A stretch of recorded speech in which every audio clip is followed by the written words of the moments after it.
나는 과연 누구일까? 남이 나를 보고 뭐라고 하는 내가 있을 수가 있습니다. 그죠? 남들이 나를 평가하고 나를 볼 때 어느 정도 객관적일 것이다 라고 생각할 수 있지 않은데 거기에도 이유가 있습니다. 사람은요 자꾸 팔이 안으로 굽듯이요 자기가 좋아하면 보다 더 낮게 평가하는 욕망이 있는 것을 볼 수가 있습니다. 그러므로 사람이 나를 평가하는 것도 온전한 객관적인 평가가 될 수가 없는 것입니다. 그런가 하면 겉만 보지 속은 보지 못하지 않습니까? 사람은 참 겉만 보고 겉만 가지고 평가하지 내 내면 속에 있는 진실한 참된 것을 볼 수가 없기 때문에 남들이 나를 보고 뭐라 하는 이것도요 참 옳은 말은 될 수가 없는 거예요. 그러면 나는 나를 누구라고 하느냐, 과연 내가 나를 좀 제대로 평가할 수 있을까 하는 생각이 듭니다만은요 그것 역시 상당히 주관적일 수밖에 없는 것입니다. 물론 남들이 보지 못하는 내면의 세계를 내가 볼 수 있겠지만 말입니다.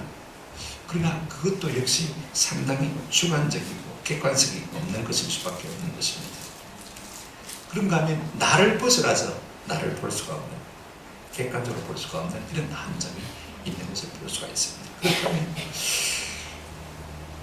내가 무엇인가? 여러분 한번 생각해 보십시오. 하나님이 인정하는 나, 이것은 좀 괜찮지 않을까?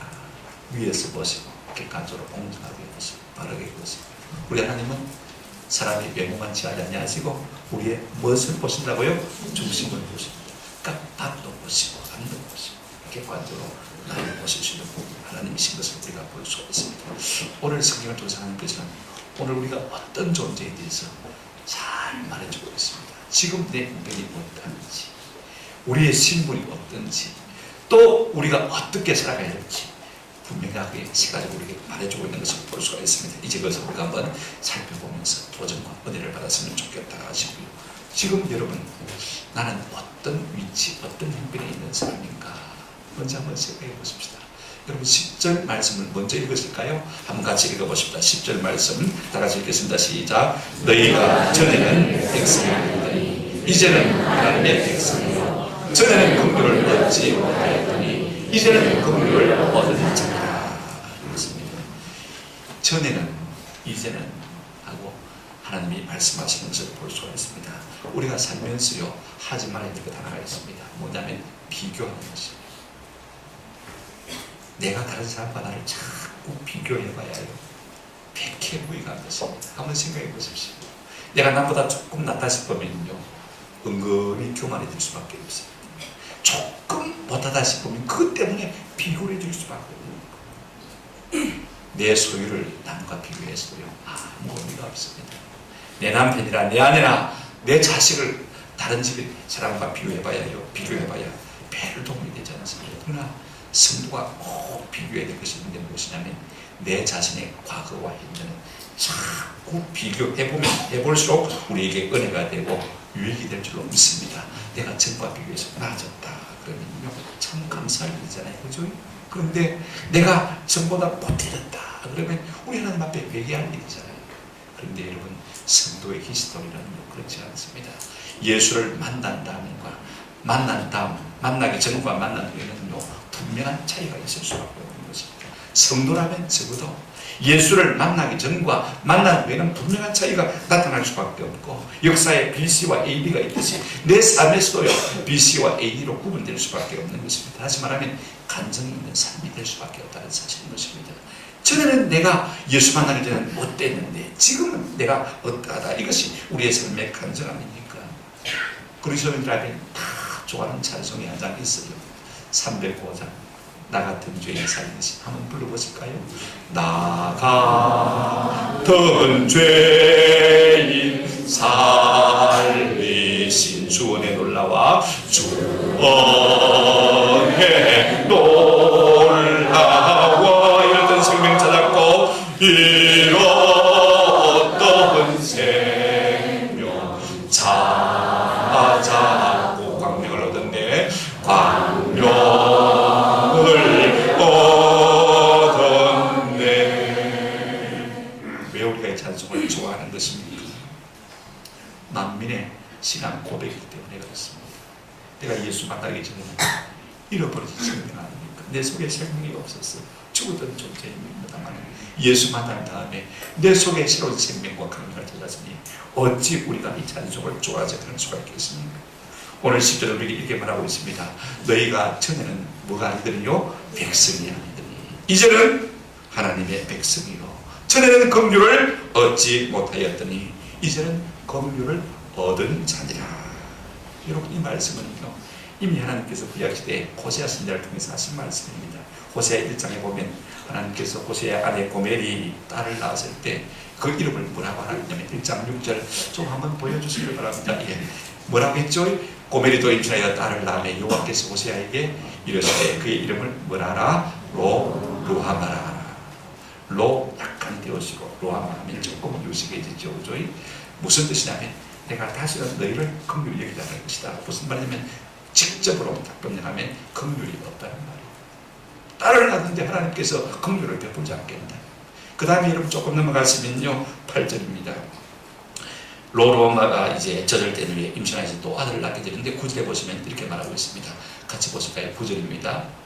여호와께서 이르시되 그의 이름을 로암비라 하라. 앞에 로자를 떼었으면 좋죠. 로암비라 하라. 이는 너희는 내 백성이 아니요. 로라는 말은 아니다 말이거든요. 로라는 말이거든요. 그 다음에 암비하면 내 백성이다. 내 백성이 아니라. 세상에 딸을 낳고 아들을 낳는데 하나님께서 뭐라고 말씀하십니까? 루한다. 긍휼이 없다. 그 다음에 내 백성이 아니다. 얼마나 섭섭하겠어요. 마음 상하겠어요. 그런데 하나님께서 다시 마음을 돌이키시고 2장 1절에 가면 이렇게 말씀하고 있습니다. 그러나 너희 형제에게는 암미라 하고 로자가 빠졌잖아요. 그죠? 그러니까 내 백성이라 하고 너희 자매에게는 로자가 빠졌죠? 루하마라. 긍휼이 있다. 그렇게 말씀하신 것을 볼 수가 있습니다. 이 말씀의 성취가 오늘 본문을 통해서 나타나고 있는 것을 볼 수가 있습니다. 그렇다면 전에는 우리가 어떤 상태였습니까? 여러분 생각해 보십시오. 우리가 하나님의 백성이 아니었어요. 전혀 하나님과 관계가 없는 사람이었어요. 상관없는 사람이었습니다. 오히려 하나님과 원수되었던 사람이에요. 우리가 전에는 어떤 사람이었습니까? 하나님의 사랑과 하나님의 긍휼을 전혀 입지 못했던 사람인 것입니다. 거신 하나님의 사랑을 입지 못했던 참 비참한 사람인 것이죠. 그런가 하면 우리가 어떤 사람이었습니까? 9절 중반에 보면 너희를 어두운 데서 불러내어 그랬습니다. 우리가 전에는 어두움에 있던 존재들인 것입니다. 그런 우리가 여러분 이제는 어떻게 되었습니까? 이 모든 것이 무엇을 말하고 있습니까? 우리가 본질상 하나님 앞에서 전에는 어떤 사람이었습니까? 진노의 자식이었던 것입니다. 그런데 이제는 어떻게 되었습니까? 보십시오. 예수 안에서 우리가 정반대의 존재가 되어진 것을 보게 되어집니다. 첫째는 하나님의 백성이 됐다고 했습니다. 암미가 되었다고 말씀하고 있습니다. 둘째는 하나님의 긍휼을 입은 자가 되었다고 말씀하고 있습니다. 셋째는 뭐라고 말씀하고 있습니까? 9절에 보면 이제는 빛 가운데로 나아갔다 들어가게 되었다고 말씀하고 있습니다. 변하여 새 사람 된 것이지요. 진노의 자식이 본질상 어쩔 수 없는 하나님의 저주를 받을 수밖에 없는 백성이 이제는 하나님의 사랑받는 자녀가 되어졌다라고 말하고 있습니다. 여러분 성경에는 이렇게 우리의 전과 후를 비교하는 말씀이 종종 나오는 것을 볼 수가 있습니다. 베드로전서 2장 25절 조금 넘기시면요. 우리가 어떤 상태에 있었습니까? 너희가 전에는 양과 같이 길을 잃었더니 이제는 너희 영혼의 목자와 감독 되신 얘기로 어떻게 했다고요? 돌아간다. 이제는 길 잃고 방황하던 우리인데 이제는 참 목자 되신 예수님을 만나 그분의 품에 안겠다라고 말하고 있는 것을 볼 수가 있습니다. 로마서 11장 30절에 이렇게 말하고 있습니다. 너희가 전에는 하나님께 순종하지 아니하더니 이스라엘이 순종하지 아니함으로 말미암아 이제는 하나님의 무엇을 입었다고요? 긍휼을 입었다. 이것이 오늘 우리의 상태의 모습인 것입니다. 그렇다면 무엇으로 말미암아 우리가 이제는 긍휼을 입게 되어지고 이제는 하나님의 백성이 되어졌고 이제는 광명한 빛으로 날아가게 된 것입니까? 에베소서 2장 3절 4절에 이렇게 말씀하고 있습니다. 전에는 우리도 다 그 가운데서 우리의 육체의 욕심을 따라 지내며 육체와 마음이 원하는 것을 하여 다른 들과 같이 본질상 뭐였습니까? 진노의 자녀였더니 자 4절 같이 읽어줍시다. 시작. 이제는 긍휼이 풍성하신 하나님의 우리를 사랑하신 그 큰 사랑을 인하여 이제는 우리가 하나님의 자녀가 되죠. 하나님이 우리를 사랑하신 그 큰 사랑을 인하여 그 큰 사랑을 입은 대표적인 사람이 사도 바울입니다. 디모데전서 1장 13절에 이렇게 고백하고 있지 않습니까? 내가 전에는 비방자요, 전에는 박해자요 폭행자였으나 도리어 이제는 긍휼을 입은 것은 내가 믿지 아니할 때 알지 못하고 행하였습니다. 전에는 그리스도를 반대하는 그리스도의 대적자였습니다. 그러나 이제는 긍휼을 입은 것은 하나님의 사람이 되어진 것은, 하나님의 긍휼을 입고서야 새 사람이 되어진 것을 볼 수가 있습니다. 전에는 우리 모두가 다 본질상 친구의 자식입니다. 넌 알 것 없이 다 하나님과 원수되었던 사람들인 것입니다. 그러나 이제는 하나님의 사랑받는 자녀가 된 줄로 믿습니다. 그래서 우리가 어떻게 됐단 말입니까? 두 번째로 우리가 조금 나아가십시다. 여러분, 우리가 하나님의 사랑받은 사람인데 그렇다면 우리가 어떤 존재인가? 이걸 우리가 한번 생각해 봤으면 좋겠습니다. 여러분, 존재하는 모든 것은요, 그 불러주는 이름이 그 존재입니다. 김춘수 시인의 꽃이라는 시를 모든 시인들이 가장 좋아하지 않습니까? 제가 설교 시간마다 몇 번씩 인용을 해드렸던 것 같아요. 내가 그의 이름을 불러주기 전에 그는 다만 하나의 몸짓에 지나지 않았다. 내가 그의 이름을 불러 죽었을 때 그는 나에게로 와서 꽃이 되었다. 내가 의미를 부여하는 순간에, 그 이름을 호칭하는 순간에 그것이 내게로 나와서 뭐가 되었다고요? 꽃이 되었다. 그 다음 참 중요합니다. 내가 그의 이름을 불러준 꽃이 되었다. 내가 그의 이름을 불러준 것처럼 나의 이 빛깔과 향기에 알맞는 누가 나의 이름을 불러다오 그에게로 가서 나도 그의 꽃이 되어지다. 하나님이 원하시는 이름으로 우리가 불러준다면 하나님이 원하시는 사람이 될 줄로 믿습니다. 다 그런 존재인 것입니다. 그렇다면 하나님께서 우리를 무엇으로 부르신 것입니까? 이제 예수로 말미암아 진노의 자식에서 하나님의 사랑받는 자녀가 됐다는 것을 무엇으로 증명할 수가 있는 것입니까? 하나님께서 우리를 부르시는 그 호칭을 들어보면 알 수가 있는 것입니다.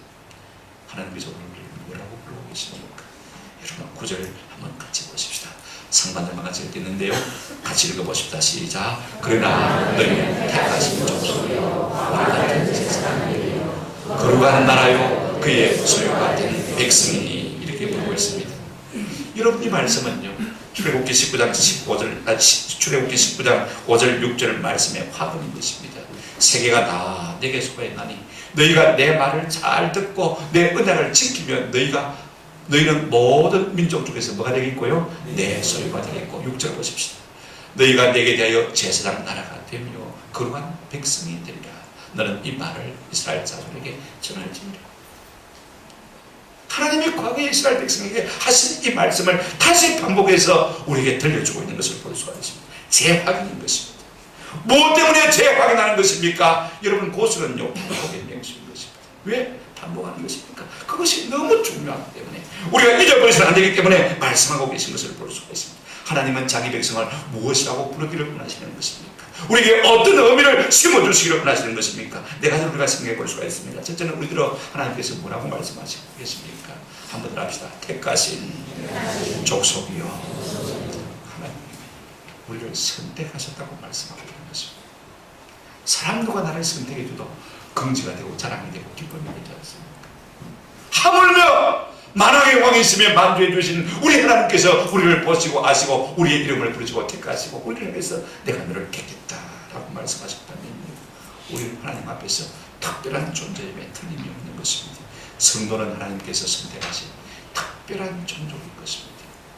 이사야 43장 20절에 장차 들짐승 곧 성냥이와 타조도 나를 존경할 것은 내가 광야에서 물을 사막의 강들을 내어 내 백성 내가 택한 백성에게 마시게 할 것입니다. 하나님의 모든 좋은 것을 하나님이 택한 백성에게 주시겠다고 말씀하심으로 말미암아 하나님이 영광 받으실 것을 말씀하고 있는 것을 볼 수가 있습니다. 때로 우리 앞에 어려움이 있고 아픔이 있지만 한번 더 합시다. 우리는 하나님의 택하신 백성입니다. 그런가 하면 하나님은 우리들을 두 번째로 뭐라고 말씀하고 계십니까?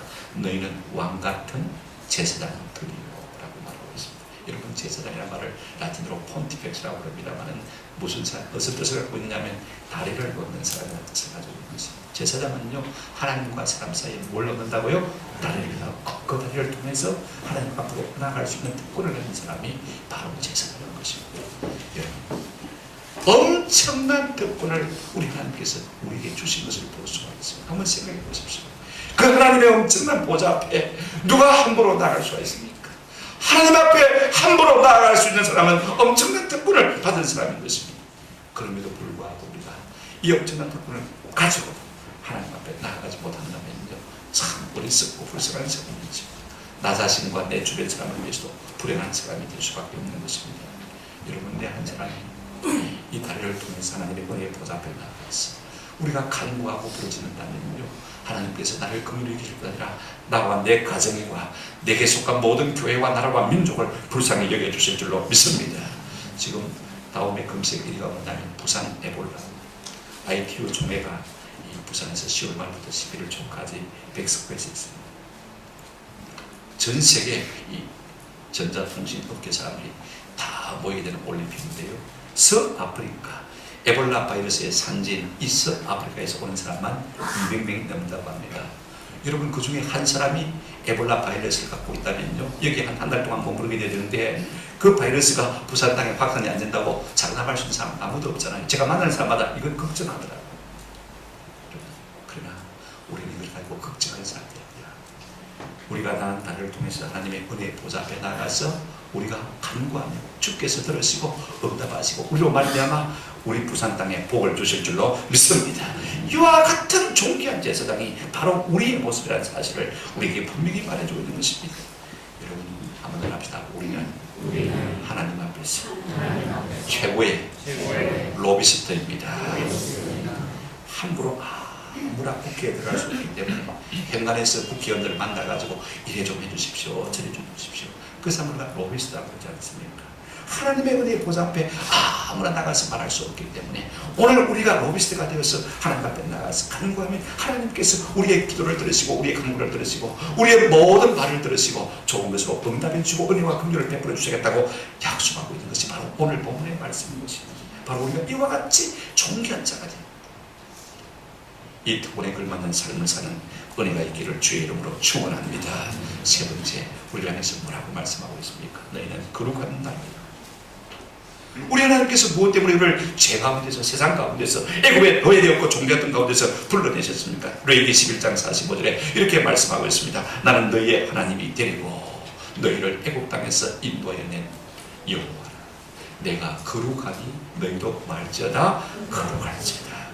우리 하나님께서 우리를 부르신 이유가 무엇입니까? 하나님 거룩하신 그 거룩하신 우리가 닮아가도록 우리를 부르신 것을 볼 수가 있습니다. 여러분, 그러면 우리가 어떻게 하면 거룩해질 수 있습니까? 내가 노력하면 될까요? 우리 아버님은 늘 그런 말씀하셨어요. 내 오장육부를 저 무릎에 가서 칼 씻어가면 좋겠다.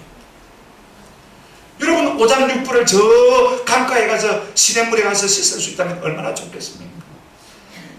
칼 씻으면 얼마나 좋겠습니까? 그렇게 해서 우리의 오장육부가 씻겨지는 것입니까? 무엇으로 우리가 씻을 수가 있습니까? 에베소서 5장 26절에 이는 곧 물로 씻어 말씀으로 깨끗하게 하사 거룩하게 하시고. 여러분, 말씀은 무엇으로 기록되었습니까? 주의 성령으로 기록되는 것이기 때문에 우리가 말씀을 읽으면요, 성령이 우리를 날마다 씻어주시는 은혜를 누리게 될 줄로 믿습니다. 궁극적으로 무엇이 우리로 하여금 씻어주시냐면요, 요한일서 1장 7절에 그 아들 예수의 피가 우리를 모든 죄에서 나게 하실 것이요 깨끗하게 하실 것이요. 예수 십자가 보혈로 우리를 씻었어요. 우리 하나님께서 우리를 거룩한 나라로 삼으신 줄로 믿습니다. 내가 거룩해지려면 어느 천년에 거룩해지겠습니까? 우리가 지난 시간에 해봐서 압니다만은요, 내가 거룩해지려고 몸부림치면 몸부림칠수록 발버둥치면 발버둥칠수록 더 죄에 깊이 빠져들어간 우리의 모습들을 지난날에 다 발견하지 않습니까? 이제는 다 내려놓고 십자가 위에서 날 위해 피 흘려주신 그 예수 십자가 바라보고 그 십자가를 기뻐할 동안에 우리 주님께서 나를 지키셔서 정결케 하시고 거룩하신 은혜를 우리가 다 깨달았지 않습니까? 무엇이 우리를 깨끗게 하신다고요? 예수 십자가 보혈로 우리를 씻으셔서 우리 하나님께서 우리를 무엇이라고 하셨다고요? 거룩한 백성이라. 아멘. 이 같은 은혜를 우리가 받은 사람인 것입니다. 그런가 하면 마지막으로 우리를 뭐라고 말하고 계십니까?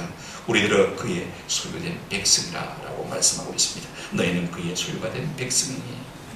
영어 성경에 보면 He's all special. all special. 여러분, 스페셜이 뭔지 알잖아요.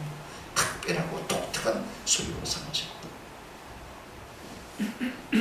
이사야 43장 4절에 무엇 때문에 우리를 그렇게 특별한 소유로 삼았습니까? 네가 내 눈에 보배롭고 존귀하며 내가 너를 뭐하였은즉 사랑하였은즉 내가 내 대신 사람들을 네게 주며 백성들이 내 생명을 대신하라.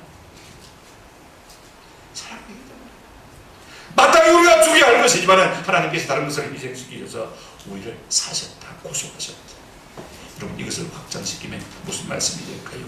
에베소서 1장 7절 말씀 우리 한번 같이 읽어봅시다. 시작. 우리는 그리스도 안에서 그의 은혜의 공사를 따라 그의 피로 말미암아 속량 곧 제사함을 받으셨느니라. 속량했단 말은요, 값을 주고 산다는 말씀인 것이죠. 어떤 값을 주고 우리를 사셨다고요? 예수의 피를 값으로. 여러분, 어떤 분은요, 아들 교통사고로 죽고 받은 보상금 상업을 갖다가 대학, 아들이 다니는 대학에 기증을 했어요. 장학금을 기증했어요. 이분의 고백입니다. 내가 그 대학을 바라볼 때마다 내 새끼보다도 더 귀하게 바라봅니다. 아들 빚값으로 장학금 냈거든요. 학교를 섬겼거든요. 아들보다 귀하게. 오늘 우리 하나님께서 우리를 아들의 빚값으로 우리를 사셨습니다. 그의 소유된 백성, 그냥 소유된 백성이 아니라 독특하고 특별한 소유로 우리 하나님께서 보배롭고 귀하게 우리를 여기시는 것을 볼 수가 있습니다. 이 같은 백성이 바로 우리 성도인 줄로 믿습니다. 하나님은 지금도 우리를 아주 특별하게 보고 계실 것입니다. 왕같은 제사장, 거룩한 나라에 그의 독특하고 특별한 소유된 백성이라고 말씀하고 있습니다. 오늘 우리가 그와 같다면 내 주변에 앉는 사람들도 다 또 그와 같은 사람인 줄로 믿습니다. 하나님께서 우리를 그렇게 보신다면요, 우리도 스스로 모두가 그렇게 볼 수 있는 은혜가 있기를 주님의 이름으로 축원합니다. 여러분, 사랑은 확실하게 선택하게 하는 것, 확실하게 존귀하게 하는 것, 날마다 만나는 것, 깨끗하게 하는 것, 확실한 소유로 삼아서 책임지고 포기하고 버리지 않는 것입니다. 오늘 우리가 하나님의 그 사랑에 있는 줄로 믿습니다. 여러분, 그렇다면 하나님께서 이같이 우리를 거룩한 백성으로 삼으신 이유가 무엇일까요? 그 목적이 무엇일까요? 무엇 때문에 하나님께서 저런 우리를 사랑하시는 것입니까? 여러분, 사람은요, 무릇 그 사명이 그 사람이고 그 존재인 것을 볼 수가 있습니다.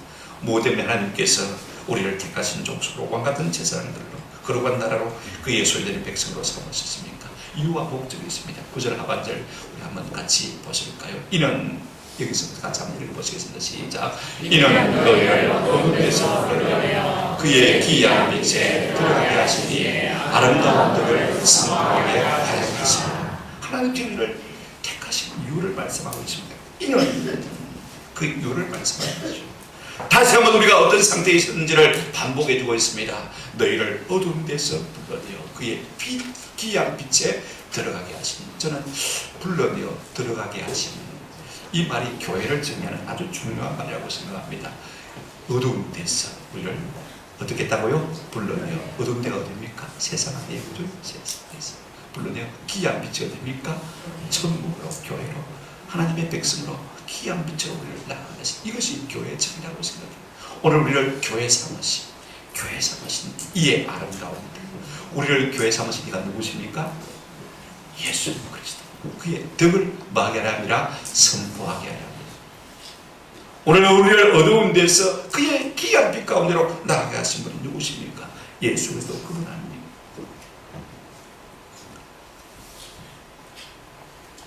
하나님의 아들 예수, 그가 우리를 어두운 데서 불러내어 그의 기이한 빛에 들어가는 교회를 삼으셨다면 우리가 그분을 위해서 무엇을 어떻게 하는 것이 맞을 것 같습니까? 덕을 선포하게 합니다. 아레트라 말은요, 최고의 어떤 도덕적인 선함과 성결함을 말합니다만, 여기서는 우리 주님께서 우리를 위해서 행하신 구속의 은혜를 말하는 것입니다.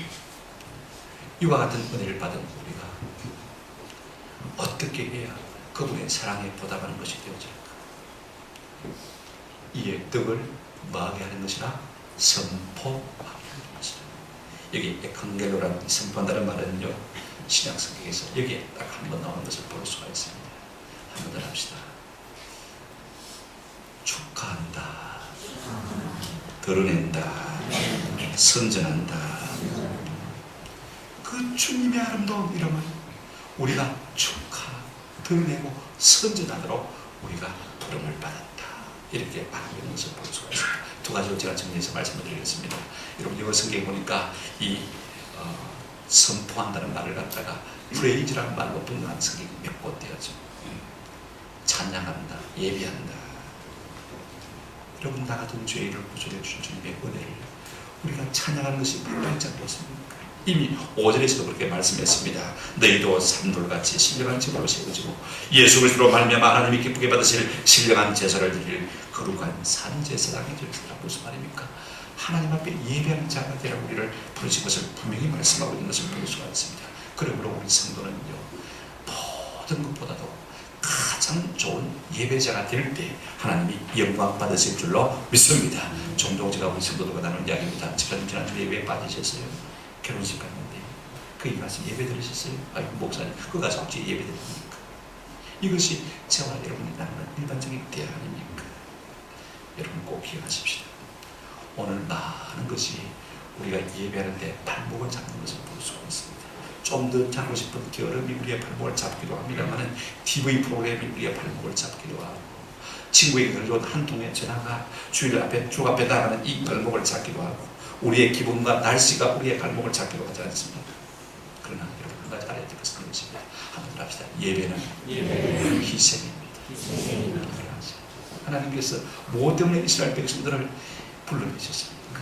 나를 섬긴다는 이 말을 갖다가 구약 옛날 분들에게 보면 제사 혹은 희생으로 말하고 있는 것을 볼 수가 있습니다. 하나님은 우리의 예배를 받기 위해서 우리를 죄 가운데서 건져내시려고 자기 아들을 희생하셨습니다. 그런데 오늘은 우리는 어떻게 생각합니까? 희생해야 될 것은 희생하지 않고 오히려 무엇을 희생해버립니까? 예배를 희생해버리는 이 아이러니가 우리의 삶 가운데서 일어나고 있는 것입니다. 우리 주님은 우리를 예배하는 자가 되려고 아들을 희생시켰는데 아들을 희생시켰는데 우리는 예배마저 희생시켜버리고만 참으로 빗나가는 생각을 했습니다. 죽이기 전도되죠. 진짜 부탁을 드립니다. 우리가 참 변화된 신분의 사람이라면 사명에 걸맞게 살 수 있는 은혜가 있어야 되는데 그것이 무엇입니까? 예배에 최선을 다하는 것입니다. 예배의 생명을 보는 저와 여러분 되시기를 주의 이름으로 축원합니다. 두 번째 여러분 이 선포하는 한 가지 의미가 프로클레임 문자대로 선포하는 것이지 에칸겔로라는 말은요 선포한다, 전도한다 이렇게 번역한 영어 성경도 우리가 보게 되었습니다. 여러분 기업들 보세요. 자기 기업을 자랑하고 기업의 제품을 자랑하기 위해서 얼마나 선전하는 데 투자합니까? 그들의 시간과 물질과 재능을 다해서 여러분 신문에 여러분 TV에 나오는 여러분 선전문들 한번 보십시오. 그게 적은 돈 들이고 드린 것입니까? 사진 한 장이지만은요 조그만 동영상 하나지만은 수억을 들이고 들여서 그렇게 선전하는 것을 볼 수가 있습니다. 그렇다면 오늘 우리가 하나님의 구속함을 받은 백성으로서 우리의 시간과 물질과 재능을 다해 얼마나 예수 그리스도 그분을 선전하고 있는가를 한번 생각해 볼 필요가 있을 것 같아요. 우리의 모든 것을 다해서 좀 예수를 자랑할 수 있는 은혜가 우리 심령 가운데 있기를 주의 이름으로 축원합니다. 더와이트 무디는 이런 말을 했습니다. 내가 죽고 난 다음에 내가 원하는 기념비 두 다리를 가지고 전 세계를 돌아다니는 모습, 즉 구원받은 죄인이 아직도 구원받아야 할 죄인을 위해서 복음을 전하는 그 모습, 이것을 가지고 나를 기념했으면 좋겠다. 이것이 저와 여러분들의 고백이 되시기를 주의 이름으로 축원합니다. 그러므로 여러분 우리가 구원받은 목적이 뭘 것 같아요? 두 가지로 간단하게 요약할 수가 있습니다. 한번 더 합시다. 예배와 전도입니다. 595장 1절에 교육자들이 자주 부릅니다. 나 맡은 본분 구주를 높이고 못 영원 구원 얻도록 잘 인도함이라. 얼마나 우리의 삶과 목적을 선명하게 드리는 찬송인지 모릅니다. 이것이 우리의 삶의 목적이 되고 우리의 삶의 사명이 되시는 은혜가 있기를 주의 이름으로 축원합니다. 말씀을 맺습니다. 우리는 예수 그리스도로 말미암아 삶의 분명한 분기점을 가진 존재입니다. 전에와 후회를 분명하게 우리가 알고 있는 시간입니다. 저는 우리가 하나님의 백성이 아니었습니다만 이제 우리가 하나님의 백성이 되고, 저는 전혀 하나님의 긍휼이 없었습니다만 이런 하나님의 엄청난 긍휼과 사랑을 받고 사는 존재가 되었고, 저는 우리가 어두운 가운데 있었습니다만 이제는 우리가 빛 가운데 가는 사람이 되어진 것입니다. 하나님을 뭐라고 부르고 계신 것입니까? 택하신 족속이라고 부르고 계십니다. 왕같은 제사라고 부르고 계십니다. 거룩한 나라라고 부르고 계신 것을 볼 수가 있습니다. 그의 특별한 소유의 백성이라고 우리를 그렇게 지칭하고 부르고 계신 것입니다. 이 은혜가 얼마나 큰 은혜입니까? 뭐 때문에 하나님께서 이 같은 사람 우리 가운데 허락해 주시겠습니까? 단 두 가지 목적이 있습니다. 우리가 예수 그리스도의 이름을 마고요 찬양하고 예배하고 우리를 부르신 것입니다. 또 하나는 예수 그리스도의 이름을 선전하고 자랑하고 천도하라고 우리를 부르신 줄로 믿습니다. 늘 이 사랑에 우리가 붙들림만 했으면 참 좋겠습니다. 얼마나 좋은 가을입니까? 우리 방재일 목사님이 지난 10월 10일 날 103세 일기로 부르심을 받았습니다. 이분은 평생에 눈물의 신앙을 쫓아가는 분입니다. 시편 56편 8절에 나의 눈물을 주의 병에 담으소서, 이것이 주의 책에 기록되지 아니하였나이까. 이 말씀을 붙들고 살아가는 사람입니다. 우리 하나님께서 어떤 눈물을 주의 병에 담으십니까? 첫째는 이것입니다. 성령의 힘으로 우리 죄를 인식하고 내가 참 죄인됨을 깨달을 때 나오는 회개의 눈물, 이것을 우리 주님께서 주의 병에 담으시는 줄로 믿습니다. 그런가 하면 우리가 주님의 그 구속의 은혜에 감사해서 나가던 죄인을 건져주신 그 은혜가 감사해서 눈물을 흘리는 감사의 눈물, 이것을 우리 주님께서 그의 눈물병에 담으신다고 했습니다. 세자는 어떤 눈물일까요? 지옥의 비탈길을 달리는 불쌍한 영혼들을 위해서 흘리는, 한번 더 합시다. 사랑의 눈물을. 우리가 자녀들을 위해서 좀 우려해야 돼요. 아직도 예수 만나지 못하고 인기적으로 만나지 못한 남편이나 식구들이 있다면 좀 우려해야 돼요. 이웃이나 친척과 부모가 있다면 우리가 좀 우려해야 돼요. 이 눈물을 우리 주께서 눈물병에 담으신다고 말씀하셨습니다.